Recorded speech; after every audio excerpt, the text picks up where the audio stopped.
Hey, what's up, ladies and gentlemen? Welcome back to another edition of the Davon Lewis Show as I'm covering NXT for June 18th, 2024, as this show was on and popping as we had a decent 25-man over-the-top rope battle royal.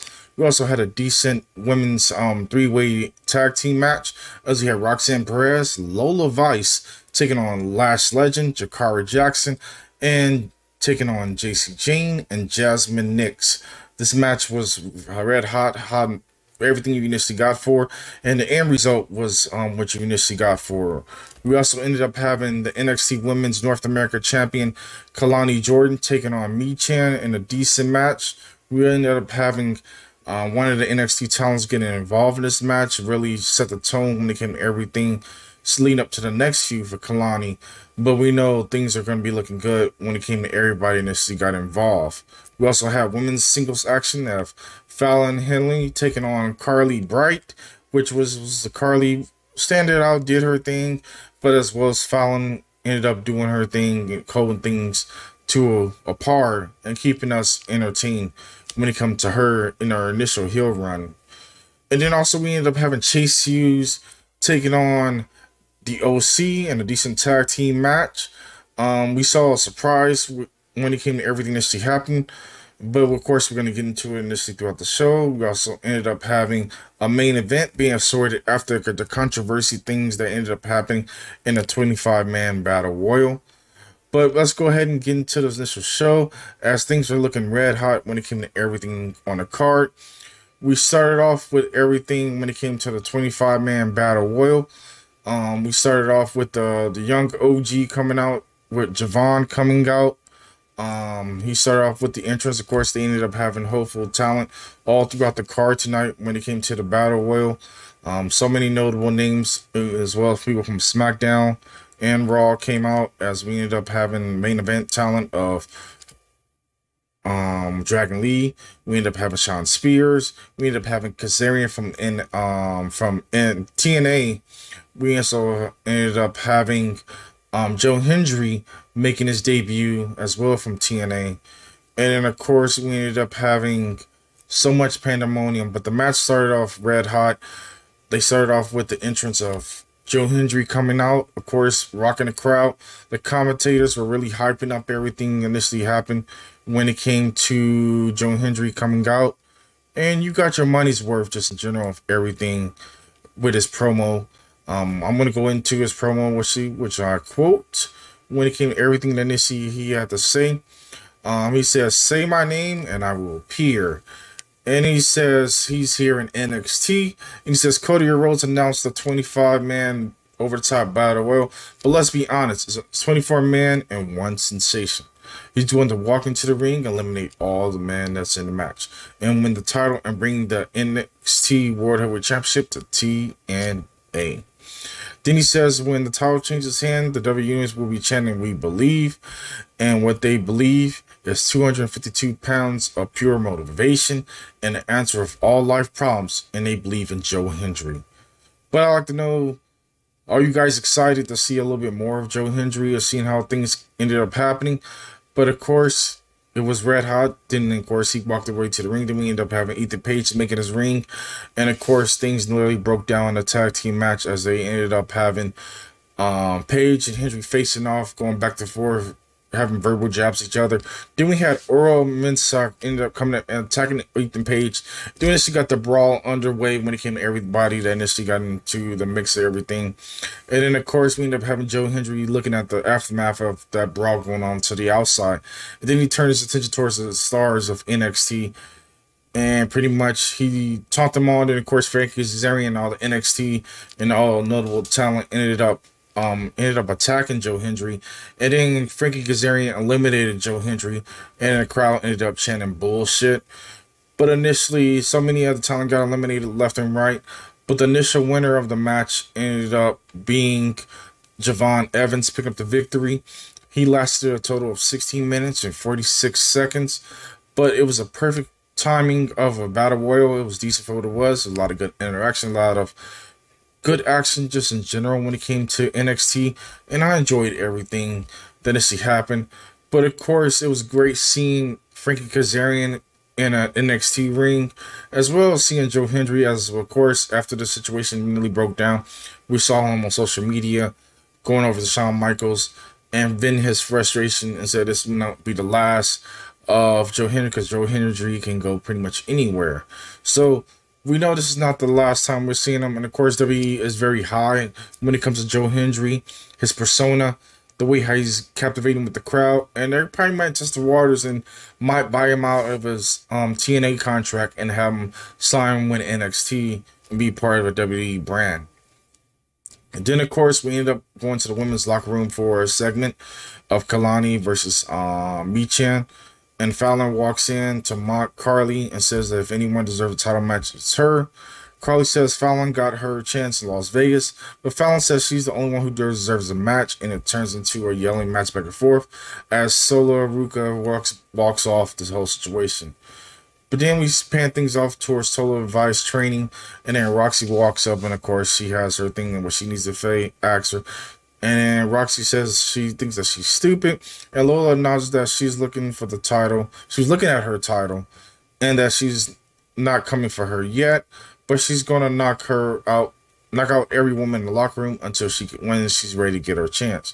Roxy says she doesn't trust Lola and anyone, and it's time to take care of business as she initially walk off. Then, of course, we pan to another segment, which was Chase U, who was backstage with Andre Chase and Ridge Holland, and they repping the Chase U, heading to after the whole situation happened at the Battle Royal. Duke says Riley sent a text congratulations to Ridge as he is in the UK, and then Ridge gets Chase U shirt, and then of course things ended up. Then the OC comes up and mocks him the whole 9 yards, setting up for an initial tag team match as things was set later on for the initial night.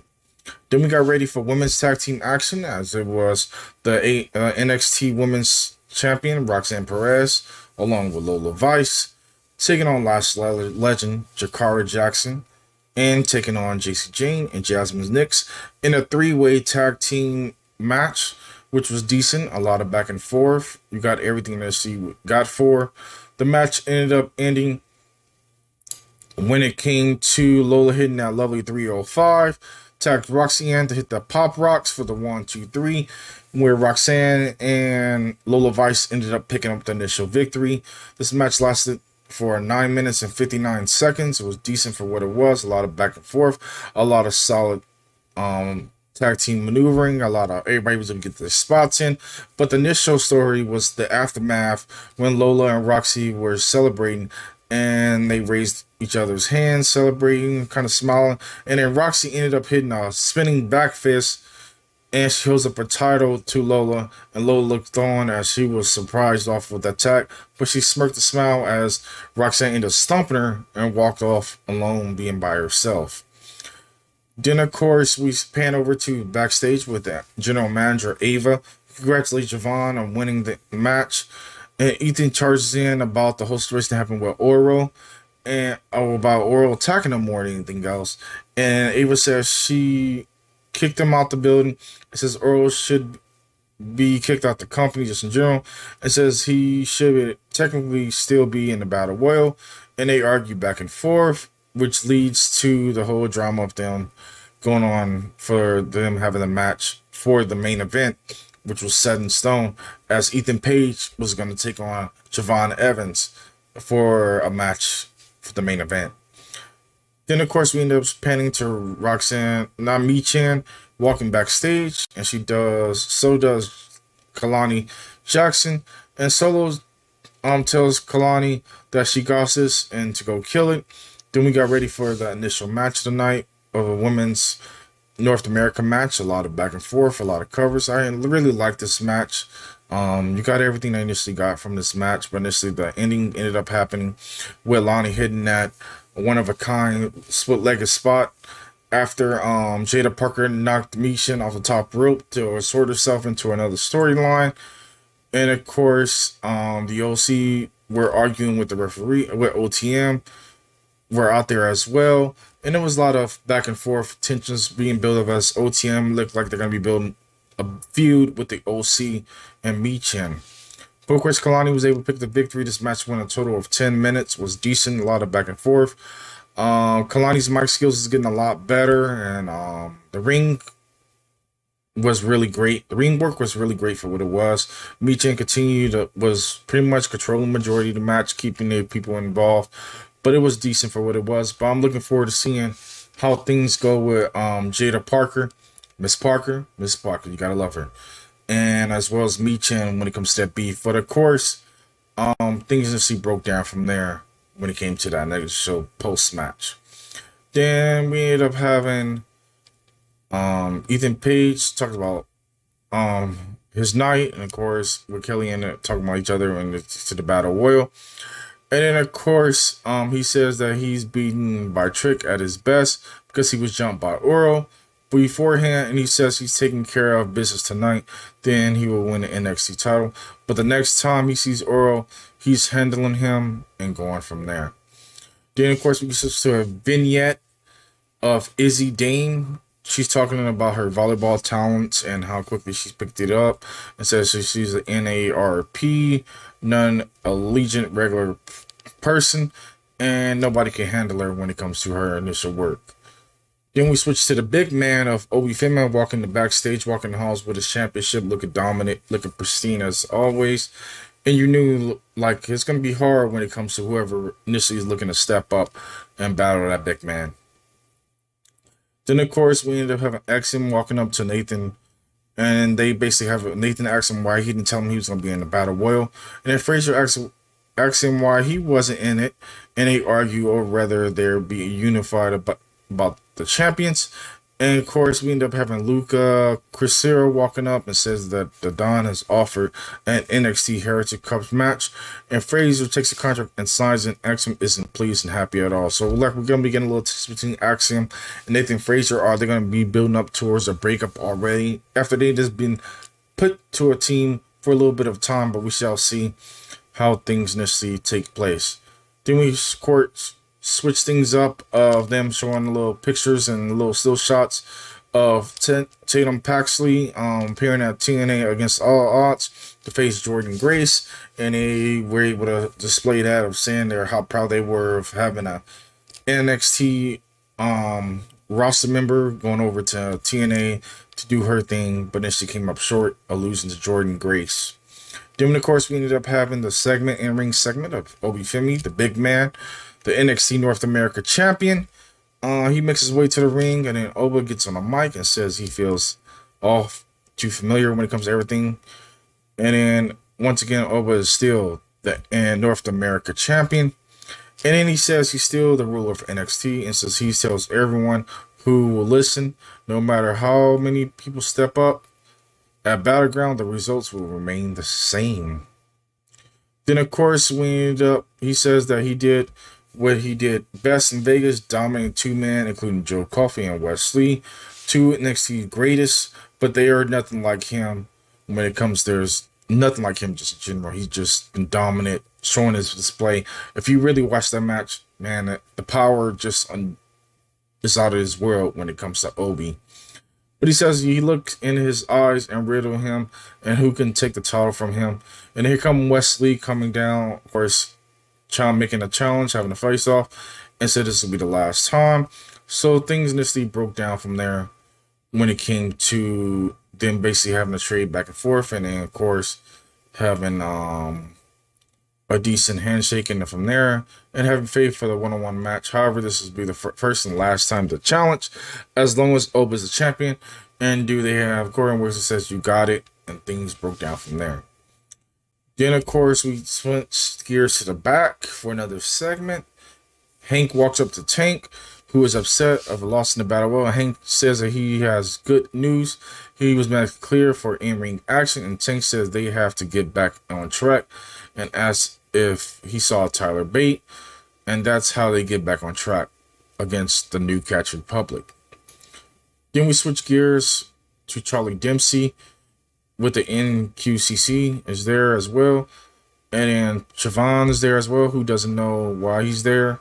But Charlie Dempsey demands that he wants to know why Miles didn't tell Travion that says that he didn't hear anything. And then Charlie says Trayvon is impressive and everything in this group needs. He wants Trayvon and the NQCC. And Trayvon says, all right. Dipsy says he's playing hardball. And then next week, Trayvon versus Damon. And if he wins, will be in a better situation. As Dipsy says, he dives on hard bargain, and he likes the situation that's necessarily being a fold for the group. Then we end up having the NXT anonymous account see Gallus backstage with Kofi leading up to Wesley and getting another match. Then Tyson and Tyreek attack Gallus, which ended up being a brawl after Gallus has been attacking initially everybody on the scene, taking on so many players in the feud. So Gallus has their next feud of having their hands tied with Tyson and Tyreek, but we know that's going to be a really decent one when it comes to their match. Then we have women's singles action. We have Fallon Henley taking on Carly Bright. This was a lot of back and forth. It was a decent match for what it was. Very mid, but okay for what it was. But I enjoyed everything about this match. This match was very short and sweet. It was a 4-minute and 19-minute match. As Fallon ended up avoiding one of the second rope cross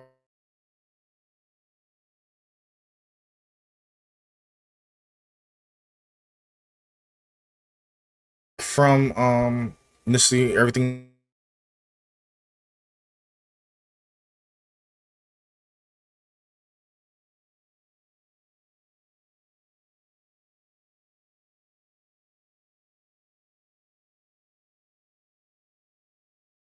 what you feel about everything on that situation, but hopefully it gets better when it comes to next week.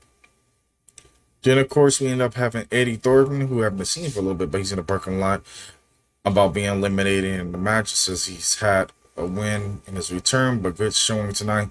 But he will have his momentum and challenge for one of the titles. He says NXT is hot right now, and he wants to be in the middle of it all.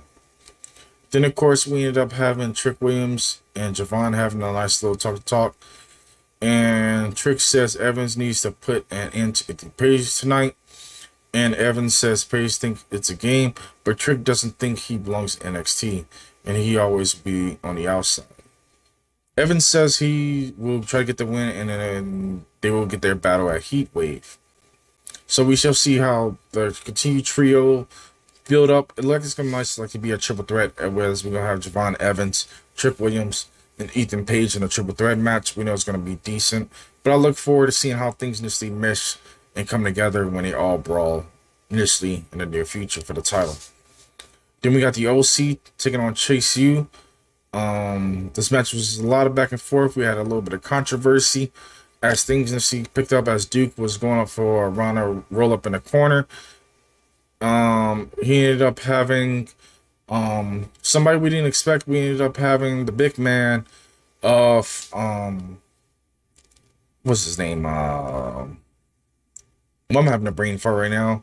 But more than anything else, not Gallows, but basically the OC picked up the victory as they were looking kind of confused on the situation that initially happened, as they were complaining about things that initially happened as to there's certain ways, but are the Chase U actually taking the underlying issues when it comes to everything, when it comes to how they're sorting themselves, when it comes to everything.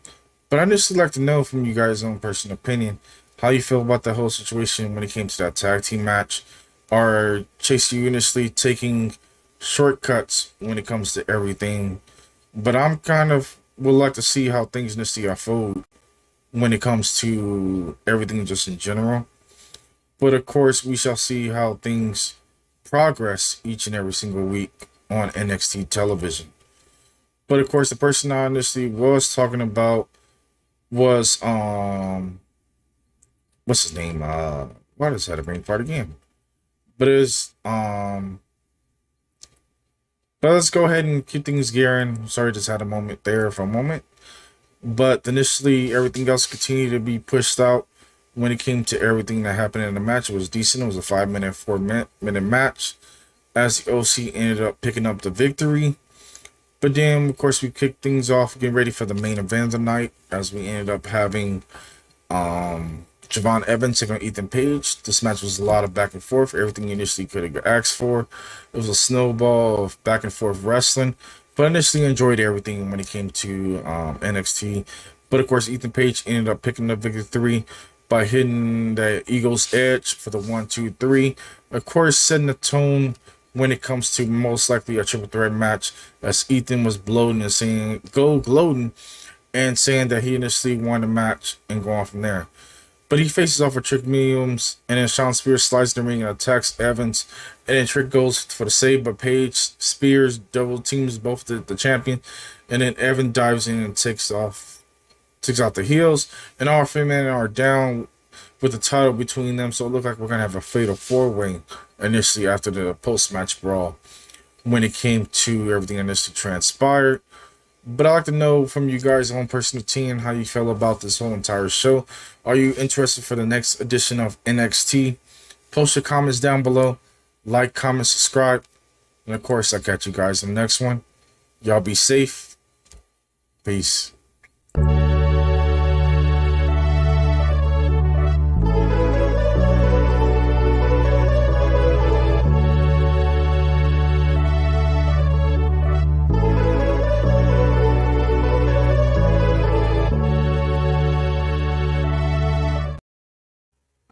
My friend.